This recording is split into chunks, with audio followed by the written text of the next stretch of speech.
Hiya, so this video is going to be about me.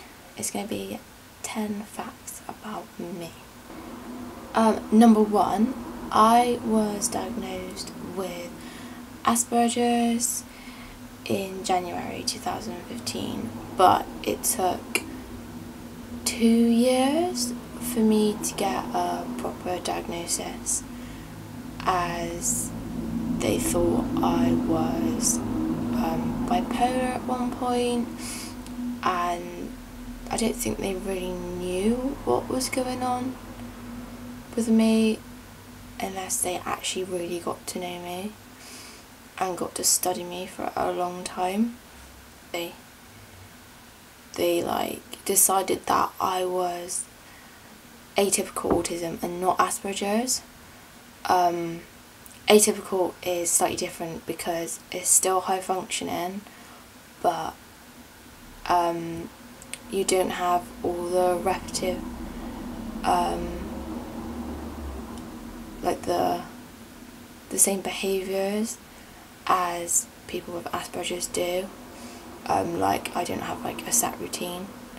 I might need one, but I don't, and yeah, slightly different. But yeah, they did diagnose me with Asperger's, as it's more recognised, and I was at college at the time, and they thought that college may be able to help me more if they knew or I've heard of what the diagnosis was. But yeah, it wasn't a great experience of college, I must admit. Number 2, I am allergic to dairy and gluten. I say allergic, but I just can't have too much of them. I can't have too much of those ingredients because my stomach is so sensitive, and I've heard that it's related to autism, and that is really common for people to be lactose intolerant and gluten intolerant, and there's special diets that you can go on and that, but I just try to limit all the things that I know my body doesn't agree with.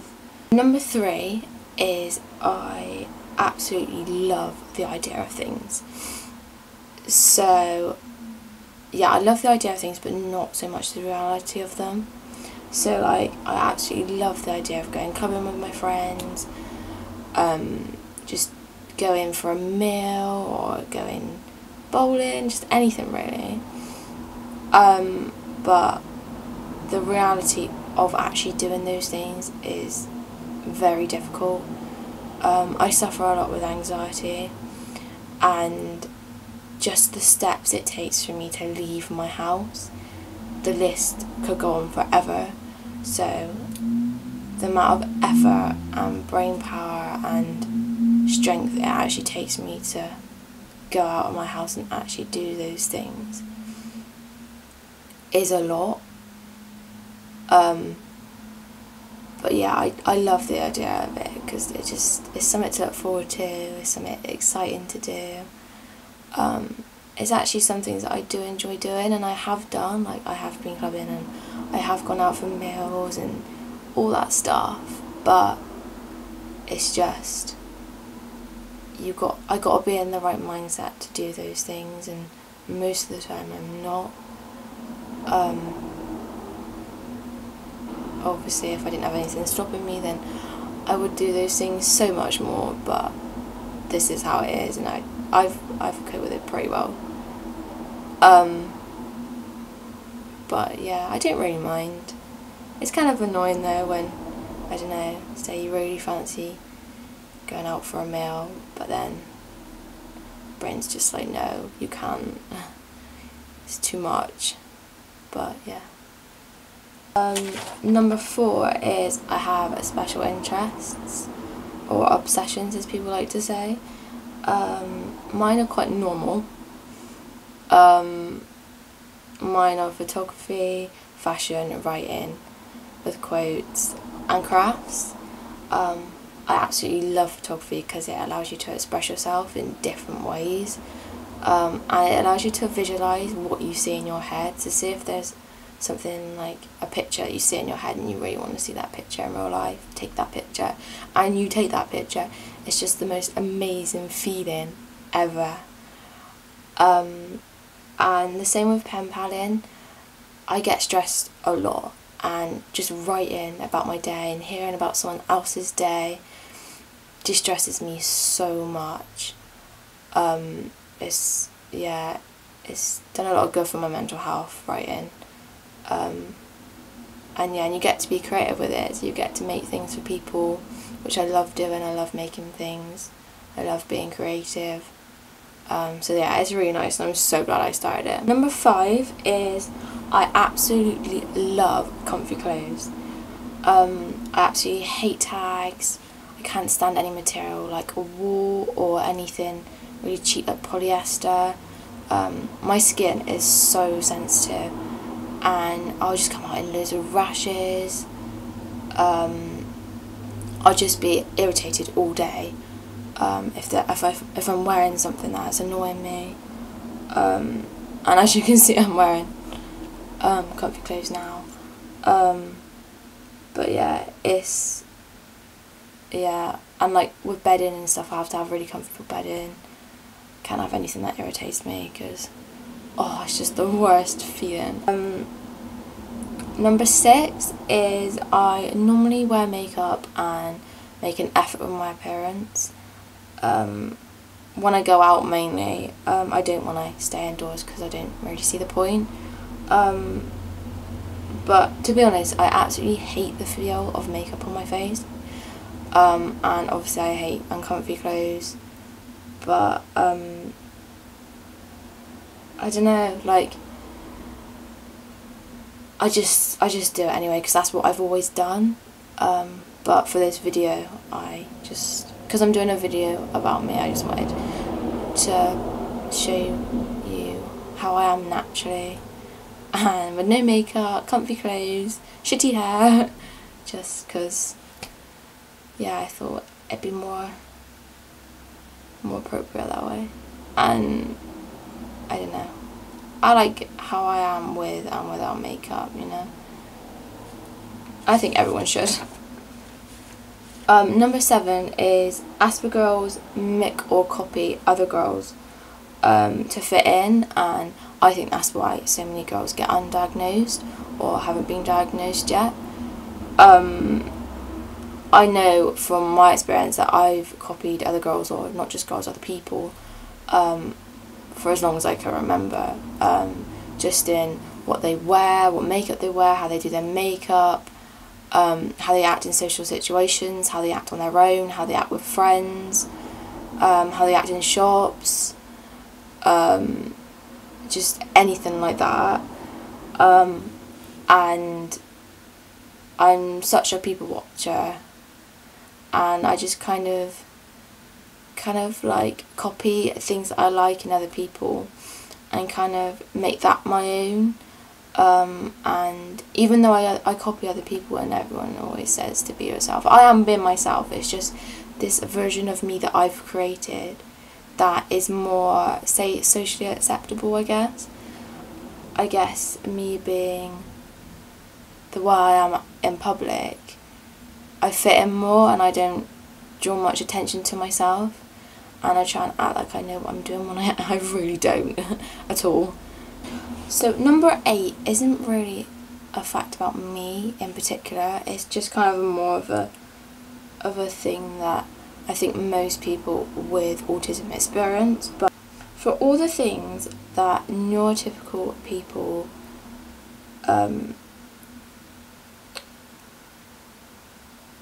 do naturally, or act naturally, I have to think about. So with facial expressions, body language, just anything and everything like that, I have to think about. And like most people do it naturally, so like when they're happy you can see on their face that they're happy, or when they're sad you can see on their face that they're sad.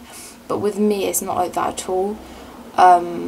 and I'm very just blank most of the time, unless I'm obviously trying to show people how I'm feeling. So say if I'm out in a social situation and I've met someone new, I'll make more of an effort to smile a lot more and to try and keep eye contact, which is very difficult. I keep saying I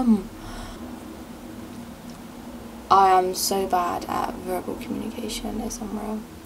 Anyway, as I was saying, yeah, I can show what I'm feeling through facial expression at all. I try, and when I'm out and about I obviously try, because you know, you've got to smile at people, it's polite and all this, but obviously when I'm not out or when I'm just at home, it just all goes out the window. But in social situations,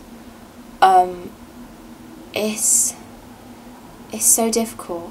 So for example, say if I went out for a meal with my friend, I would not only have to think about all the normal things that you have to do to have a sit down meal. So say, you know, you've got to go up, you have to wait to be seated, or you have to seat yourself, which I just never understand which one it is, or how you understand which one it is. And then you've got to sit down and they give you your menu and you have to look through this menu, and then you've got to decide what you want, and then you've got to say what you want to the waiter when they come back. But at the same time, all this noise is going on, so all this background's going on, everyone's chatting, all this noise, and then not only that, but you're thinking about what you've got to say to the waiter, like what's the most socially accepted way to say what you want to the waiter. I never know what to say in any social situation. And then whilst thinking about that, you have to think about conversations you've got to say to your friends or your friend, or so you've got to act like you're understanding what they're saying with all these facial expressions and all these gestures and all that, whilst worrying about all this noise that's going on and what you're about to eat. So you've got to kind of weigh up the pros and cons in every single situation, and normally the pros are shorter than the cons. The cons list goes on forever and the pros are just little, but sometimes the pros do actually mean more than the cons. To say, if you do really want to see a friend that you haven't seen for ages, because you know, if you don't go out that much, it's nice to go out, even if it is very traumatic and like too much for you to handle. You just have to do it if you enjoy it sometimes, and it's so annoying, because I do enjoy all these things. It's just all the things I have to think about and got to do in order to just be there is mad. So number 9 is I am very, very sensitive to sound and light. I hear sounds a lot more than other people, and I see things a lot more strongly than other people. So with sound, I absolutely hate anything really, really loud and continuous and just annoying. So say, I absolutely hate hoovers, I hate sirens at ambulances, fire engines, I hate drills, I hate blenders, anything like that. I just can't stand, and it literally gives me physical pain. Like, it's so hard to describe, but say if an ambulance went past, I'd literally have to like curl up in a ball and block my ears, because it just physically hurts, and it gives me the worst headache ever. Like some lights are blinding. So say if I was shopping, which I love shopping, but say if it was really, really busy, I'd hear all this noise really, really loudly, and say if the lights were on full power, the lights would be blinding. So I've got all this sensory input all this noise and just all these lights just giving me the worst headache. The last thing I want to be doing is looking for clothes and shopping. So then I'm thinking, well, why didn't I just stay at home and order online? So it's really difficult, but yeah, there are some ways to overcome it, like headphones and sunglasses and stuff, but yeah, it just depends on what you want to do about it or how you want to cope with it, I guess. Number 10 is I feel emotions a lot more strongly than other people, although I can't always tell what I'm actually feeling. And the same with other people, like I can never tell what anyone else is feeling unless I know them really, really well. So with all my friends and stuff and that, I can normally tell what they're feeling because I've known them for so long and I've been around them for so long that I've just picked it up. But with other people, or even with people that I have known for a while, I still can't always tell. It's just really difficult, and I think not being able to tell my own feelings is difficult as well, because I'll be feeling something really, really strongly and not know what it is. I've always been very, very emotional. I'm always crying at movies that not many people cry at and stuff like that, or crying at songs just because they make me feel so differently. But yeah, it's good and it's bad because I'm quite caring, because I feel like empathy so much and just I care for people, but then at the same time it makes talking and communicating with other people really difficult when you don't know what they're feeling. And if you don't know what you're feeling, you're never going to know what they're feeling. If you can't tell your own feelings, then you're not going to be able to decide what someone else is feeling. So yeah, me and emotions are not friends. But that's it for this video. I hope I didn't bore you too much, and I hope you can keep up with all my in and stuff like that. I'm not very good at speaking, but yeah, I tried. If you have any comments, please, or any questions, please leave them down below. And any videos if you want me to film, any videos that you want me to film, because I do love filming and I have so much time on my hands. So yeah, if there's anything you want to know, then please ask. I hope you like this video, and I'll see you soon. Bye.